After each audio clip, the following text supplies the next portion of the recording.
নমস্কার বন্ধুরা, মনের মুকুর গল্প পাঠের আসরে আপনাদের সকলকে স্বাগত।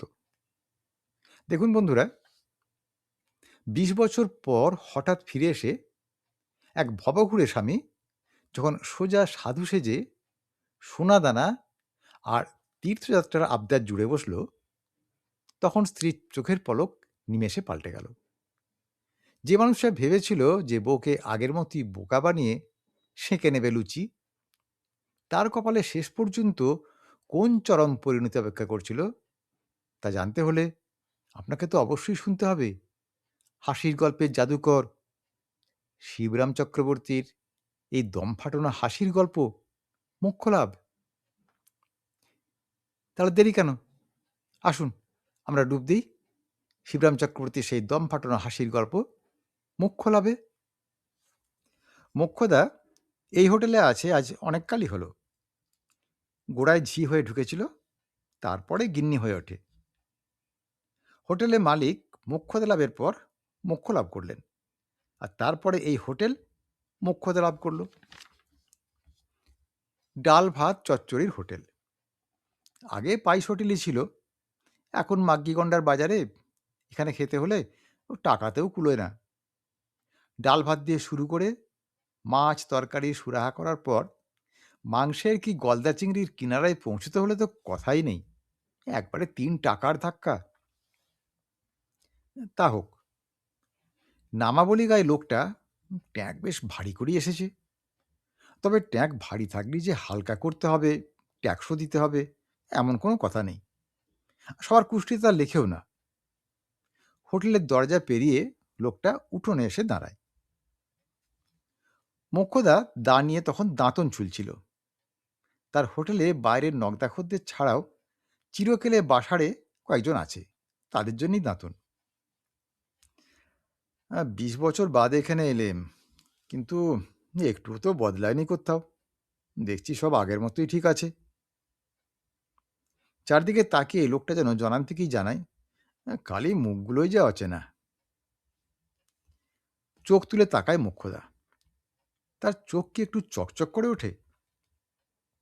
তবে এমনিতেই সে চোখা মেয়ে, নতুন আগন্তুক দেখে তার চোখের চাকচিক্য বুঝি এমনিতেই একটু বেড়ে গেল। কি হাত মুখ ধোবে নাকি ঠাকুর? জিজ্ঞেস করে মোক্ষদা। ধোবো বই কি মা ঠাকুরুন, ধোবো ধোবো, চান টান করবো। তা এবেলা এখানেই দুটি সেবা করে গোবিন্দজির নাম করে বেরিয়ে পড়ো। টাকা তো তাঁরই দেওয়া, তাঁর দয়া, তাঁর সেবাতে লাগানোর জন্যই তো টাকা। তবে হ্যাঁ, যত সস্তায় হয় তার সব ব্যবস্থাই আমি করব। ভরসা দেয় পান্ডা। তোমার কোনো ভাবনা নেই, সেই বন্দোবস্ত আমার। তা কত সম্ভব হয়? এই তো রেলের টিকিট, পথঘাটের খরচা আর খাওয়া থাকা, এই সব মিলিয়ে ৫০০ টাকার বেশি পড়বে না। ও ৫০০ টাকা? তার এমন বেশি কি? মোক্ষদা মাথা নাড়ে। আবার তার চাউনির আঁচ দেখা যায়।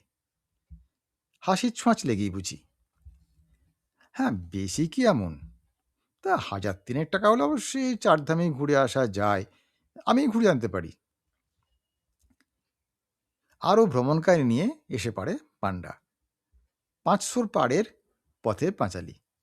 না না, আগে ব্রজধামটাই হোক না, সেই ভাগ্যই বা কজন আর হয়। হ্যাঁ, গোড়াতেই বেশি ধুমধামে ধাক্কায় যেতে নারাজ মোক্ষদা। যাওয়া মানেই তো টাকা মারিয়ে যাওয়া, টাকার গয়াধামে পা বাড়ানো। হ্যাঁ, তাই হোক না, সায় দেয় পাণ্ডাও। তারপরে বৃন্দাবনে গিয়ে যদি মনে লাগে, হ্যাঁ, তখন হতে আর কতক্ষণ। যদি ঠাকুর টানেন, তখন তীর্থে তীর্থে ঘুরেই তো কাটিয়ে দেওয়া যায় সারা জীবনটা। আচ্ছা, তাহলে কবে যাওয়া যায় ঠাকুর? মোক্ষদার প্রশ্নে কথাটা পাকাপাকি করার পক্ষপাতী বলি তাকে মনে হয়। হ্যাঁ, আজই, শুভস্য শীঘ্রম। শ্রী গোবিন্দের দিকে যখন মন টেনেছে, তখন কি আর দেরি করে? তা আজ যদি না হয় তো কাল। আজকালের মধ্যে আমাকেও তো ফিরতে হবে আবার। ও, তাহলে তো ভালোই হলো, রথ দেখার সঙ্গে কলা বেচাও হলো আপনার। হ্যাঁ, একেই বলে যোগাযোগ। ভগবানের মর্জি না হলে কি আর এমনটা হয়? তা আজ না হয় নাই গেলাম, কালকেই আমরা রওনা দেব, কাল সন্ধ্যের গাড়িতেই, কেমন?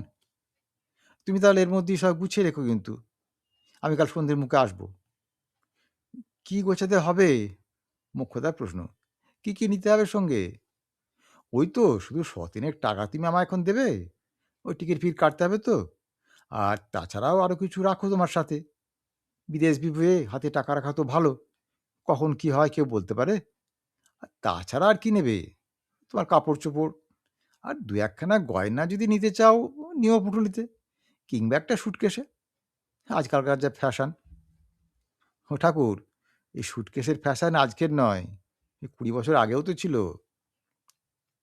ইতিহাসের পুনরাবৃত্তি মোক্ষদার।